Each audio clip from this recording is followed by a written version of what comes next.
Hello and welcome to the 194th day of the year. This is going to be a longer, more blog style thing. So,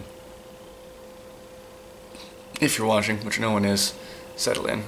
So, in previous videos, I sort of mentioned a few times that I work at a school, and that the school year was wrapping up. And I was looking forward to that. So we got a new boss this year, and he and I didn't jive very well. I thought it would turn out okay. It didn't. And in the first week of vacation, I was told that I would not be invited back next year. So I went from being on vacation to being unemployed. And that's that. Which, of course, creates tremendous anxiety. But what I really want to talk about is how I was creeping into a depression anyways.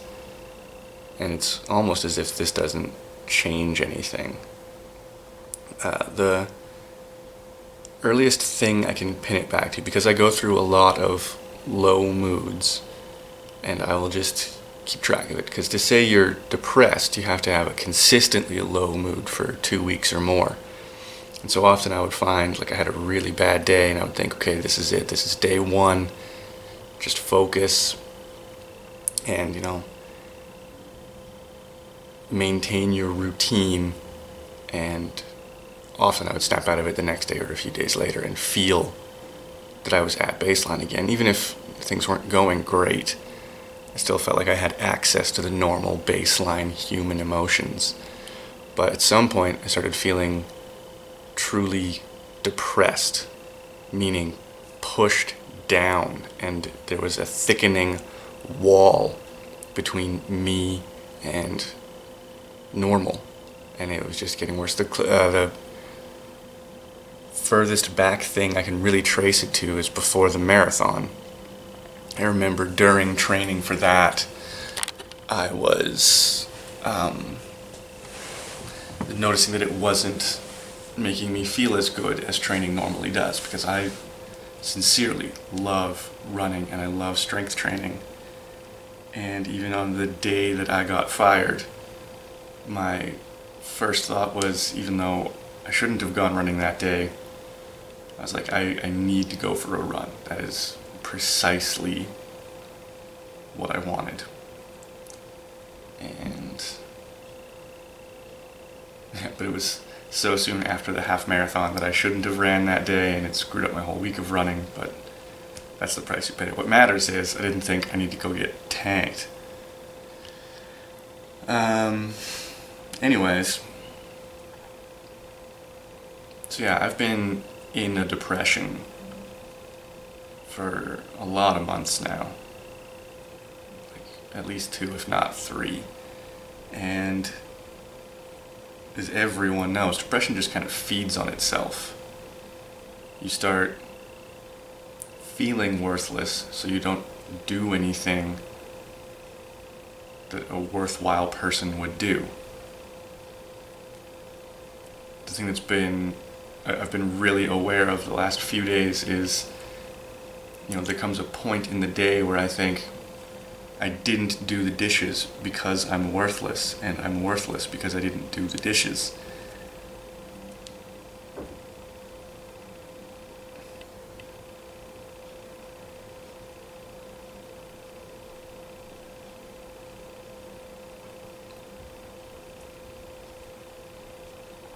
But this vlog this year was to hopefully, like at the beginning, was to capture a year of change and growth, and to kind of make me accountable in a certain way, or at least like to track my own progress.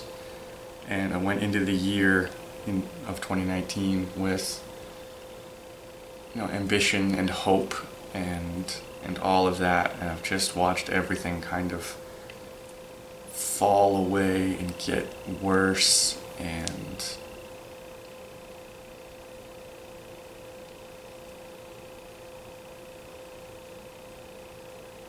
yeah. So it's the 194th day of the year. Round that off, call it 200, and say that there's 165-ish days left. So there's more bad year behind me than there is potential good year ahead of me. But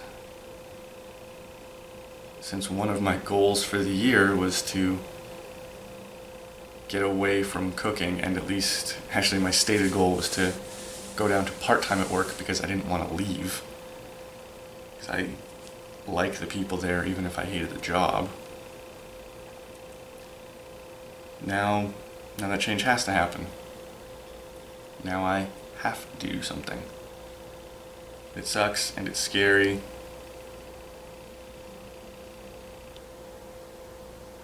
And I'm not the least bit grateful for it.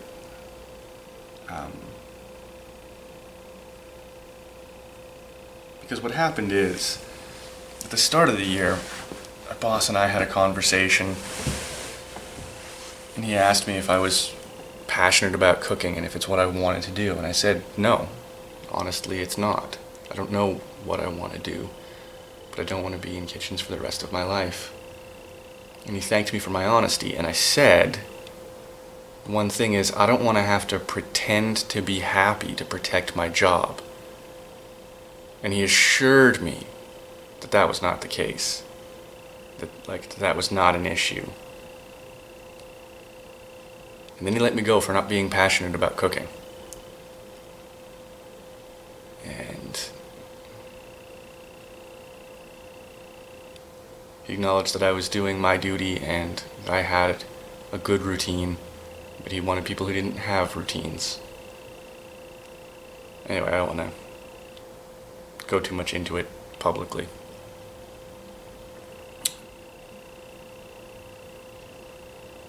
But yeah,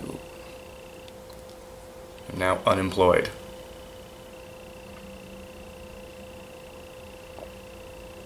I have no income. So that's not a great thing in the track record of this year. And another thing that I wanted to mention is that even in these vlogs now, I'd started hiding behind things. I think running was always about, actually running wasn't always about hiding behind. This is what I remember, and I'm going to write a better blog post about this, but just to get the thoughts out there. Originally, when I started running, I said that I wasn't going to run any races or anything, that running was just for me. And a different boss at work, someone who I do really like, asked me if I was training for something, and I said no. And she seemed kind of disappointed by that, I guess just because now the conversation had nowhere to go. And I can always spot a moment when a yes is a better answer than a no. And I think if you spot that, you should just chase that down. Just make the better answer true. And just to use a really weird example of that, I know people who lie about if they smoke. So they smoke, and if someone says, "Do you smoke?" they say no, and that's a lie. If you are aware that no is the better answer, just make no the true answer. Quit smoking. So I did that. I realized that conversationally, yes was the better answer than no, and so I made it true and signed up for a race, and then I loved it. I don't know if I've ever made that clear before or if you've read my blog, but I loved my first half marathon. And my second and my third, really. The second and third were more challenging. They had bigger emotional ups and downs, as well as physical ups and downs, but I loved them all, and I instantly, when I ran one, I instantly signed up for two more, and then I called that a gap on the year, and I instantly got excited for what I was going to do this year, this running season. And I signed up for a marathon, 2 half marathons, a 10K, and a Spartan race. But as I sank into a depression, I found that my race times were something that I could always sort of hide behind conversationally. When people said, "How's it going?" I would say, "Great.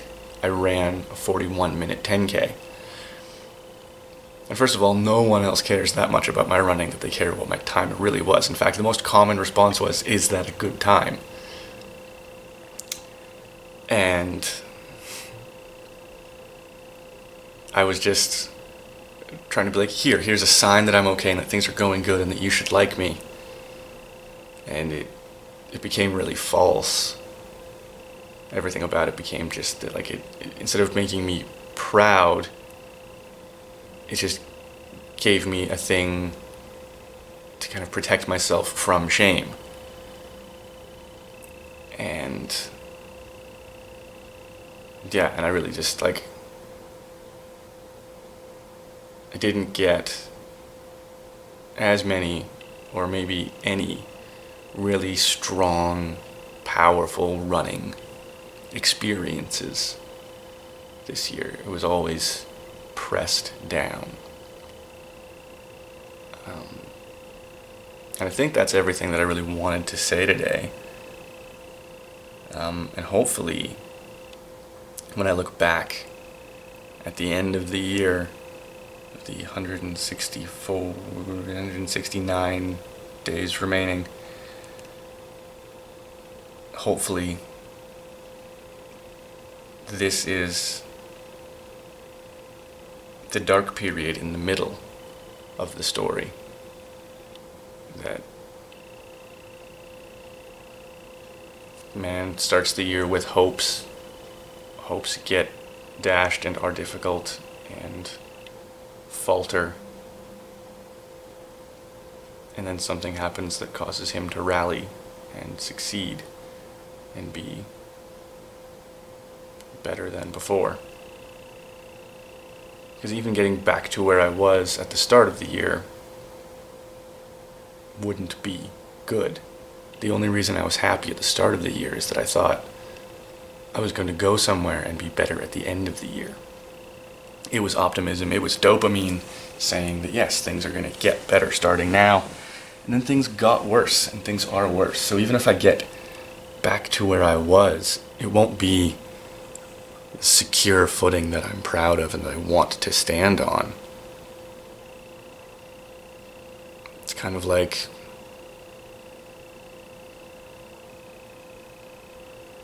if you're on the metaphorical launch pad and you just wind up back there after a failed launch, that's nothing to be happy about.